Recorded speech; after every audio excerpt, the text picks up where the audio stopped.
Welcome back to the GSMC Sports Podcast brought to you by the GSMC Sports Network. We just wrapped up giving some initial thoughts here early in the week for the Super Bowl 58 matchup that is coming up on Sunday. Again, we'll be touching more on the Super Bowl throughout the week, but for now we are going to be talking some NFL draft with the Caleb Williams sweepstakes. There's been a little bit of buzz surrounding this situation where, especially as of this weekend, the Washington Commanders have hired Kliff Kingsbury to be their offensive coordinator. Kingsbury was at USC this past season with Caleb Williams, and now he's making the jump back into the NFL. There was a lot of weird stuff going on behind the scenes actually with this hire, because it sounded like Kingsbury was initially headed to Vegas to be with the Raiders, but then pulled his name out from consideration of that position and is moving to Washington instead, which I'm curious what went on behind the scenes. I feel like, at least to some degree, there's probably a factor of the Raiders have a very big question mark at the quarterback position there. Yes, they have Devontae Adams, who is one of the best receivers in the league, but there's still a lot of unknowns, I would say, coming out of that Raiders locker room. Josh Jacobs, they did sign him to in a contract early in the year last year, but I think overall, outside of Michael Mayer, who they drafted in the one of the first two rounds last year, the tight end out of Notre Dame, who I think should be a very good player and definitely showed flashes throughout the season after a little bit of a slow start. There's not too much long-term stability with that Raiders job, whereas I know that we're talking about the Commanders, who have never really historically, at least of the 2000s, haven't been very well known for stability at all, but they have the number 2 draft pick in this upcoming draft. Now, whether or not it's Caleb Williams or Drake May or Jaden Daniels or one of these quarterbacks, Kingsbury should be coming into a system with a little bit of a fresh start with a new quarterback.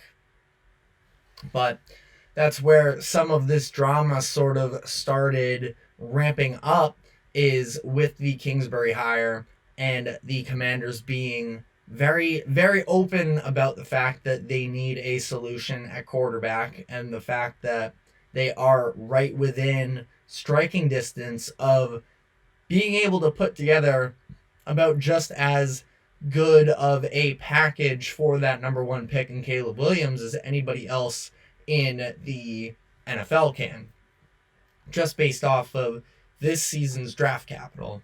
And I think that it also sort of comes into play that there's been some buzz about Caleb Williams not wanting to play for the Bears.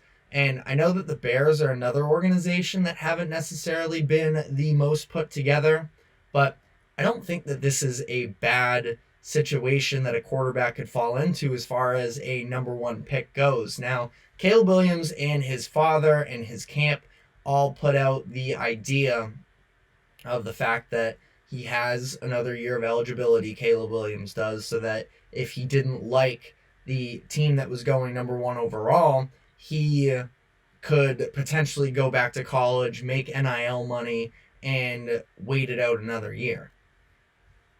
And during the course, at first when they were saying all this, his father said that he was going to want stake in the team, that like part ownership or something like that, when he was coming into this year. And this season obviously was not quite what the Williams family had in mind coming into the season. Caleb was still good, but USC struggled. Their defense really held them back, and Caleb himself sort of put more on tape that could be interpreted as negatives. So he is still slated to be the number 1 overall pick. He's still, by most accounts, projected as a generational talent at quarterback, but it's just not quite as clear-cut necessarily in terms of him being this can't-miss prospect.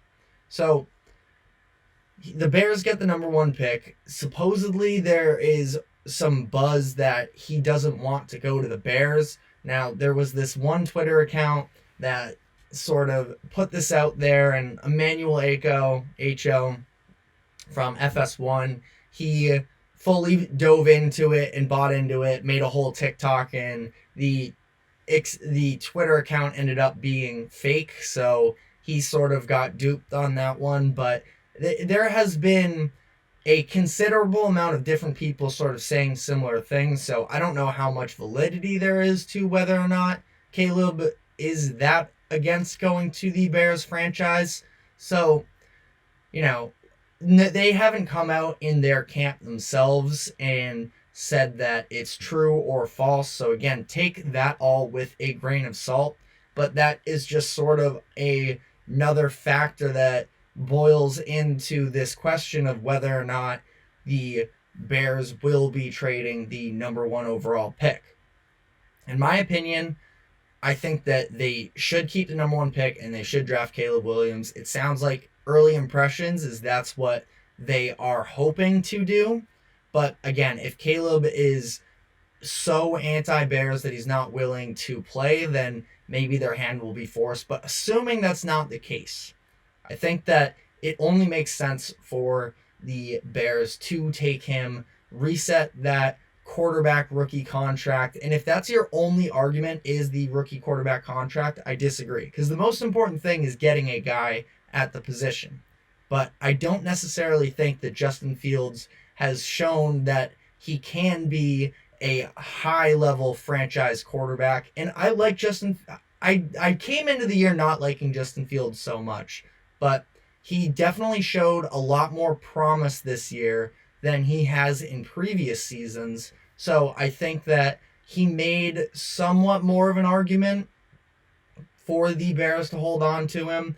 But the fact that there is still that amount of unknown, and he's going into his final year of his contract, so you would have to pay him. There's no such thing really as, oh, we'll just let the year play out, and if he stinks, we'll stink. We'll get a quarterback next year. I just don't think that's the gamble you can play when the quarterbacks next year are not supposed to be really anywhere as good as Caleb Williams or even Drake May is sort of on that level. We'll see sort of how the Jaden Daniels discourse goes throughout the course of the offseason. He's expected to really show out at the combine, so there's a lot of people saying that there's a real chance Jaden Daniels could jump up to number 2. But just as far as this year's quarterback pool in the draft, I think that you sort of have to take this opportunity when you get it, because the number 1 overall pick in the NFL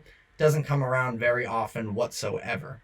So you have to maximize it. And sure, it would be nice to sort of cash out on the value there, get additional pieces to surround Justin Fields, but I just don't know if there's really that much faith in Justin Fields to have at this moment that would justify not taking the potential generational guy at the position. So, this is my opinions on the Bears specifically, but again, this little extra wrinkle comes into play with Kingsbury, Caleb Williams' coach for this past season, now being with the Commanders, and everything's so aggregated in 2024. But Caleb Williams posts a picture of Kingsbury in the Washington Commanders hoodie or, jacket, and says, "Congrats, coach." And, some people want to make it a big deal that instead of posting a picture of the two of them together in USC, or a picture of him at USC, they specifically, Caleb Williams, that is, he specifically went with a Photoshop picture of him in Washington apparel. Just sort of tying into this, again, random little buzz that he doesn't want to be a Chicago Bear. And is this dramatic and probably reading into things too much in the year 2024 on social media? Probably. But it just gives more fuel to the fire of making the argument of whether or not Caleb is trying to sort of signal that he doesn't want to be with Chicago. And I think that ultimately we are probably headed to a Caleb Williams being a Chicago Bear. They have enough draft assets otherwise, including their own pick, because remember, the number 1 overall pick that they have this season was from the Carolina Panthers trading up for the number 1 pick last year, and the Bears ended up having control this year. So they still have another top 10 pick where you can go and you can draft one of those elite receivers that are in sort of the upper echelon of this year's draft. Marvin Harrison will likely be gone by the 8th overall pick, but there's Malik Neighbors, there is Rome Odunze. There's a lot of talent up towards the top of this draft as well that I think you can surround Caleb Williams with DJ Moore and Cole Kmet and whoever you choose to take, ideally a weapon with that 8th overall pick. I mean, if they drafted Brock Bowers, the tight end out of Georgia, I don't even think that would be a terrible move. Yes, you already have Cole Kmet, but I think that Bowers is somebody who, I mean, very polarizing guy. He's going to go in the first round, but a lot of different scouts have him at different positions in the draft. It's weird being a tight end, but I think that he's one of those players that he's such a good receiver that he almost transcends that lock on positional value, you could say. So the point is their offensive line needs to get better, but there could be worse. I think that Caleb Williams, he has much more arm talent than Justin Fields in my opinion, but they are sort of similar in the mobility, some of the tendencies to hold on to the ball a little long, and I think that it would make a lot of sense. This Bears franchise has never had a quarterback throw for over 4,000 yards in the season. The only team in NFL history yet to do so. I think when you're staring at this golden opportunity, you have to take it. Could it be interesting if they happen to fall in love with a Drake May or a Jaden Daniels and potentially jump at the Commanders' opportunity to go back 1 pick and still get their guy for the future while getting some extra assets? I mean, it's interesting. It's possible. I think that the whole Kingsbury thing is maybe slightly overblown based off of the fact that it's not like Kingsbury is going to be head coach. He's just going to be offensive coordinator there. So it's not like he has necessarily all this power. But if you do look back at the history of Kingsbury and the way that he has positioned himself, he came in from Texas Tech job to his first head coaching job in the NFL with the Arizona Cardinals. And he drafted Kyler Murray with the number 1 pick, somebody that he had a little bit of a personal relationship with. He drafted him with that number 1 pick just a year after the Cardinals used their first round pick on a different quarterback, Josh Rosen. That was clearly the right decision, but again, just sort of also goes to show that Kingsbury, when he is in an NFL front office in any sort of situation, he is not scared to sort of take that gamble on doubling down on a quarterback and seeing what happens from there. So who knows, really? I feel bad for Justin Fields in this whole thing because he does still have a lot of potential. You see it with his legs alone and the way that he runs. It's obviously not ideal, and that's why I haven't been a huge fan of him up to a certain point. Is he definitely raises your floor with the flat-out athletic ability, and he is able to provide something on a constant basis. But I think making him your franchise quarterback, if you're so reliant on your legs, and who knows, Lamar Jackson, that's sort of what he was early in his career, but he added the arm to his game. Is it still, an elite arm? Not necessarily, but he makes plays. I know this is a little bit of a tough conversation coming off of the Ravens' loss where they didn't run it and were relying on Lamar's arm more. That was a very good Chiefs defense, and his offensive line, again, did absolutely nothing for him in that game. So a little bit of a Lamar tangent there, but I don't think that Justin Fields' NFL career is over. I think that the Bears could probably get day one, day two pick probably for Fields. I think that the Atlanta Falcons that's the team that's probably been linked to him the most from what I've seen, is a team that isn't quite in that, top three, top five range to even like make the trades that they need to move up. But someone outside of that, the Raiders possibly, the Saints possibly, could all be landing spots for Justin Fields.